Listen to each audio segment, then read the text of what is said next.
بسم اللہ الرحمن الرحیم الحمد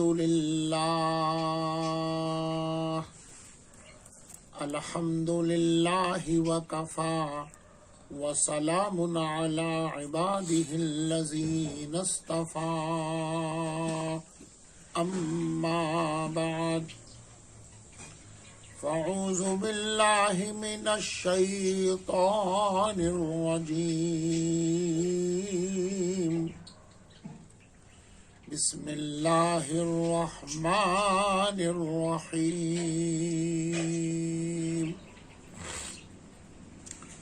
وما ارسلناک الا رحمة للعالمین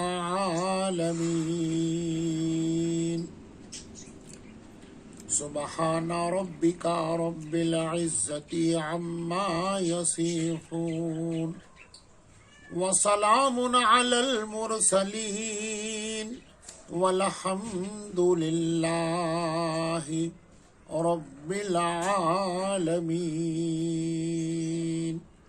اللہم صل علی سیدنا محمد وعلی آل محمد وبارک وسلم اللہم صل علی سیدنا محمد وعلی آل محمد وبارک وسلم اللہم صل علی سیدنا محمد وعلی آل محمد وبارک وسلم۔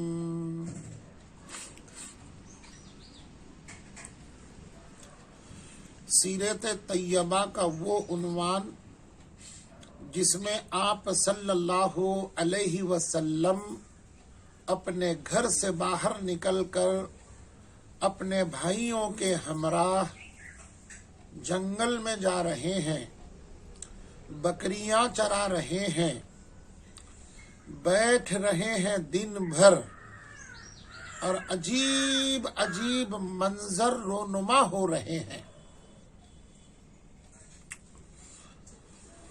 ایک مرتبہ بھائی نے آ کر اماں کو بتایا کہ آج اس ٹیلے کی طرف بکریاں لے کر چلے گئے جہاں شیر چیتے رہتے تھے، بولنے کے باوجود نہیں رکے، تو ایک شیر دوڑتا ہوا آیا، ایسے لگا ہم سب کو یہ کھا جائے گا، لیکن جیسے ہی شیر کی نگاہ بھائی محمد پر پڑی، اماں صلی اللہ علیہ وسلم، شیر نے اپنی گردن جھکا کر کے کہا السلام علیک یا محمد صلی اللہ علیہ وسلم۔ قریب آ کر کے آپ کے قدم بوسی کرنے لگا، کھڑا ہو گیا خادم کی طرح، آپ مسکرائے اور اشارے سے چلے گیا۔ اما اور بھی کیا بات بتاؤں، جب جنگل سے ہم گھر کی طرف چلتے ہیں، جس درخت سے گزرتے ہیں، درخت کی شاخیں جھک کر کے سلام کرتی ہیں بھائی محمد صلی اللہ علیہ وسلم کو۔ جس ٹیلے پر گزرتے ہیں اور جس پتھر اور پہاڑی سے گزر ہوتا ہے، ہر ایک سلام کرتے ہیں، یہاں تک کہ اگر کوئی نہر اور کنواں راستے میں لگ جاتا ہے، ہم اس کے قریب جاتے ہیں، پانی نیچے سے اوپر بھر کر کے سامنے آ جاتا ہے، منڈیر پر سے باہر گرتا ہے۔ یہ کیفیتیں دیکھ ہی رہے تھے کہ اچانک ایک مرتبہ حذیفہ اور سیما بھاگتے ہوئے گھر آئے، اماں او اماں جلدی چلو جلدی چلو، کیا ہو گیا، تم اتنے گھبرائے ہوئے کیوں ہو؟ آج ایک عجیب بات ہو گئی، شاید ہمارا بھائی ہم سے جدا ہو گیا۔ اما حلیمہ گھبرائی اور کہنے لگی کیا ہوا، بولو تو صحیح۔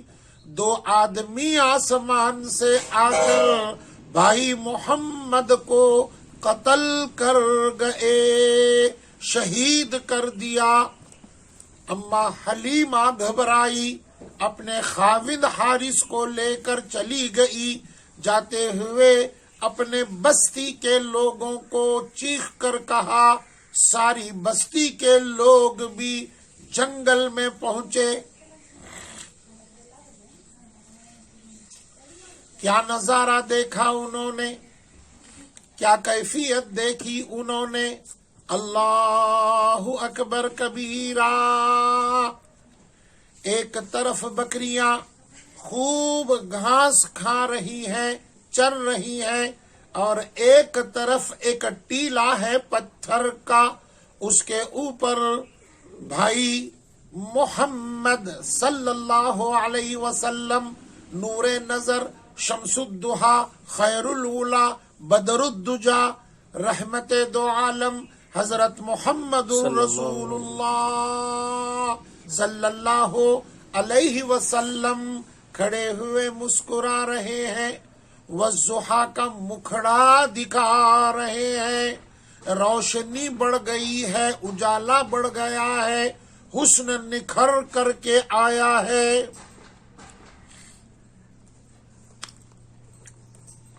اس حسن کو اور خوبصورتی نے حلیمہ کے دل کو ایسا جیت لیا، اما حلیمہ کو کہنا پڑا کہ آج تمہاری رنگت کچھ عجیب ہے، خوشبو کچھ عجیب ہے، بیٹے کیا ہو گیا، آؤ میرے پاس۔ آپ صلی اللہ علیہ وسلم کو اپنے پاس بلایا اور پوچھا کیا ہو گیا، ان دونوں نے تو تمہارے قتل کی واردات مجھے بتائی، میں نے بستی کے لوگوں کو لایا۔ دل کے کانوں سے سنو، عشق اور مستی میں آ کر سنو، کتنی خوبصورت بات ہے، کتنے نکات یہاں کھل رہے ہیں، کیسی ہدایت مل رہی ہے۔ شان محمد الرسول اللہ صلی اللہ علیہ وسلم کچھ سمجھ میں آتی ہے۔ آقا نے فرمایا صلی اللہ علیہ وسلم، اماں میں بکریوں کے پاس بیٹھا ہوا تھا، کیا دیکھ رہا ہوں، ایک نور آسمان سے زمین تک میرے قریب آ گیا، اس میں نے 2 خوبصورت انسانوں کو دیکھا، وہ فرشتے تھے، ان کے ہاتھ میں ایک طبق تھا، ایک طبق کے اندر کچھ چیزیں تھی جنت کی، اور ایک طبق کے اندر جنتی برف کی بڑی ڈلی موجود تھی۔ انہوں نے ایک دھار ہتھیار سے میرے پیٹ سے لے کر سینے کو چاک کیا، اوپن کیا، کاٹ ڈالا مجھے لٹا کر کے۔ پھر اے اماں، اس بات کو میں دیکھ رہا تھا، مجھے ٹس سے مس کسی قسم کی تکلیف نہیں ہوئی، بلکہ میں یہ منظر بھی اپنی آنکھوں سے دیکھ رہا ہوں۔ انہوں نے میرے قلب، میرے دل کو اپنے دونوں ہاتھوں سے کھینچ کر نکالا، اور نکال کر کے تشت میں رکھ دیا جو جنت سے لائے تھے۔ میرے دل کے پاس 2 ٹکڑے تھے لال سرخ رنگ کے، ان ٹکڑوں کو کاٹ ڈالا اور دونوں ٹکڑوں کو پھینک کر ایک دوسرے کو کہنے لگا، یہی وہ شیطان کا حصہ ہے، اب اس کے بعد کبھی بھی شیطان آپ پر غالب نہیں آئے گا، قریب نہیں آئے گا۔ ہم نے اس کو کاٹ کر کے پھینک دیا۔ اے اماں، کیا خوبصورت وہ منظر تھا کہ کہ میرے دل کو انہوں نے برف کی اس ڈلی سے اچھی طرح پاک کیا، صاف کیا، دھو دیا۔ میرے دل کو دھونے کے بعد انہوں نے اپنے ہاتھوں سے جہاں سے نکالا وہاں دے میرے دل کو رکھ دیا، اور اطمینان کے ساتھ میرے چمڑی کو اوپر ڈھانک دیا، اور جہاں سے جہاں تک انہوں نے پھاڑا تھا ٹانکے لگوائے اور ایک ہاتھ پھیر دیا۔ دوسرا کہنے لگا کام پورا ہو گیا، چلو اب آگے کا کام کرو، ان کی شان تو دیکھو، عظمت تو دیکھو، طاقت تو دیکھو۔ پھر دونوں نے اماں ایک ترازو لے کر آئے اور ایک ترازو کے پلڑے میں مجھے بٹھا دیا، اور دوسرے پلڑے کے اندر 10 آدمیوں کو رکھا۔ لیکن اماں میرا پلڑا تو بھاری ہو گیا اور وہ 10 آدمی ہلکے ہو گئے۔ پھر 10 کو ہٹایا اور 100 آدمیوں کو ترازو میں رکھا، پھر بھی میرا ہی وزن اماں بھاری ہو گیا۔ پھر 100 کو نکالا، 1000 آدمیوں کو انہوں نے پلڑے میں رکھا، پھر بھی اماں میں کچھ ہلکا نہیں ہوا، میں کچھ ان سے کم نہیں ہوا، بلکہ جیسے کہ تیسے میرا وزن تھا ان سے بھاری، میں نیچے تھا، وہ 1000 آدمی بیٹھے ہوئے پلڑے کا حصہ اوپر ہی اٹھا ہوا تھا۔ دونوں فرشتے کہنے لگے پروردگار عالم نے ہم کو جو کام سونپا تھا، پوری قوت، پوری طاقت، پوری عظمت، پوری حیت اور پوری شان اور بلندی اس پیغمبر کی پوری ہو گئی۔ اب اس کے بعد ساری کائنات کو بھی ہم اس پلڑے میں لا کر رکھیں گے تو آپ صلی اللہ علیہ وسلم کے وزن کا مقابلہ ساری کائنات بھی نہیں کر سکتی۔ صلی اللہ علیہ وسلم، صلی اللہ علیہ وسلم۔ اللہم صلی علی سیدنا محمد وعلی آل محمد وبارک وسلم۔ تازی تازی چیز ہے، تازہ تازہ بات ہے، تو میں اسی وقت آپ کو ایک موتی یہاں دیتا ہوں۔ آپ نے دیکھ لیا 1000 پلڑوں آدمیوں پر آپ بھاری ہو گئے، تو فرشتوں نے کہا ساری کائنات اس میں رکھ دی جائے تو آپ بھاری ہوں گے۔ آپ کو ایک دوسری پیاری بات سناتا ہوں۔ فضائل اعمال کی تعلیم گھر میں کرتے ہوئے یہ حدیث مبارکہ آپ نے سنی ہوگی، پڑھی ہوگی۔ حدیث مبارکہ میں لکھا ہے لا الہ الا اللہ، یہ کلمے کا حصہ اتنا طاقتور اور وزنی ہے، ایک طرف یہ کلمہ رکھ دیا جائے اور ساری طرف ساری کائنات رکھ دی جائے تو کلمے والا پلڑا بھاری ہو جائے گا۔ اور یہاں دیکھ لیجئے کائنات نہیں، کائنات کے سارے انسانوں کا وزن وہ آپ صلی اللہ علیہ وسلم کے مقابلے میں ہلکے ہیں۔ تو جب کلمے کے دونوں جز جڑ جائیں گے، مل جائیں گے، اور وہ انسان جب اس کو دل سے قبول کرے گا، اپنی زبان سے اقرار کرے گا، عمل سے تعمیل کرے گا، اللہ اکبر کبیرہ، ارے دنیا کی کیا چیز ہے، آخرت کے جہنم بھی طاقت اس ایمان والے کا مقابلہ نہیں کرے گی۔ صلی اللہ علیہ وسلم۔ اللہم صلی علی سیدنا محمد وعلی آل محمد وبارک وسلم۔ دوسرا موتی آپ نے سمجھ لیا، آپ نے جان لیا یہ وزن کس چیز کا تھا، یہ وزن نور نبوت کا تھا، یہ وزن آپ کے جسم مبارک کا نہیں تھا۔ اگر جسم مبارک کا ہوتا تو یہ وزن ہونا آپ کو معلوم ہے۔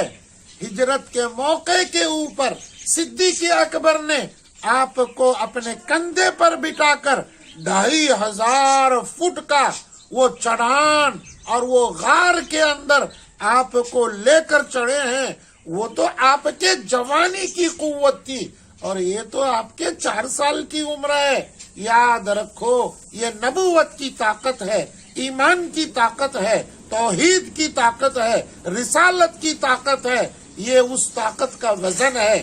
اور پچھلی مجلس میں تو میں نے آپ کو یہ بتایا تھا کہ میرے آقا صلی اللہ علیہ وسلم کو ایک حدیث کی روایت سے یہ پتا چلتا ہے 40 پیغمبروں کی طاقت تھی، اور ایک حدیث کی روایت یہ ملتی ہے کہ میرے آقا صلی اللہ علیہ وسلم کو اللہ نے 40 جنتیوں کی طاقت بخشی تھی۔ اور آپ کو معلوم ہوگا صاحب مشکات اور صاحب ترمذی نے اس کا ترجمہ لکھا ہوا ہے کہ دنیا کے 100 آدمیوں کے برابر جنتی ایک آدمی اور جنتی کو قوت اللہ دے گا۔ اب اندازہ لگاؤ، 40 اس کے بعد یہ 100، اس سے آپ ضرب دے دو، کتنے بنیں گے؟ 4000 بن جائیں گے۔ 4000 آدمیوں کی طاقت میرے آقا حضرت محمد الرسول اللہ صلی اللہ علیہ وسلم کو پروردگار عالم نے دی تھی۔ یہ وہ قوت تھی رسالت کی۔ یاد رکھو، رسالت کا مرتبہ بہت بڑا ہے، نبوت کی طاقت بہت اونچی ہے۔ اس نور کا مقابلہ کوئی نہیں کر سکتا۔ میرے آقا بشر ایسے تھے، میرے آقا بشر ایسے تھے، خلیل مقابلہ نہیں کر سکتا، اور نور ایسے تھے کہ جبرائیل مقابلہ نہیں کر سکتا۔ صلی اللہ علیہ وسلم میرے آقا اپنے ذات کی حیثیت سے بشر تھے اور نبوت کی حیثیت سے نور تھے۔ بہرحال میں اپنی بات کو سمیٹ رہا ہوں۔ ایک پیاری چیز میں نے آپ کو شق قمر صدر کی سنائی ہے، آپ کے دل کو دھونے کی سنائی ہے۔ انشاءاللہ کل آنے والی مجلس کے اندر کتنی مرتبہ آپ کے دل کو دھویا گیا، کون دھویا، کس شے سے دھویا، کس مقام پر دھویا، اس کا خلاصہ انشاءاللہ آئندہ مجلس کے لیے آپ انتظار کے لیے تیار ہو جائیے۔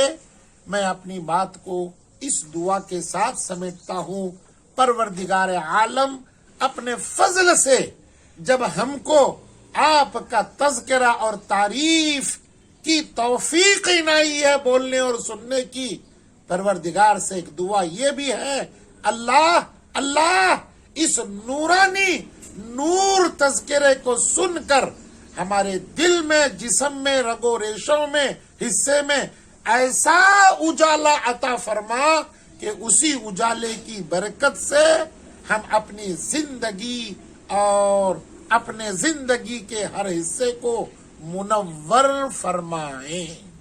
وآخر الدعوانا ان الحمد للہ رب العالمین۔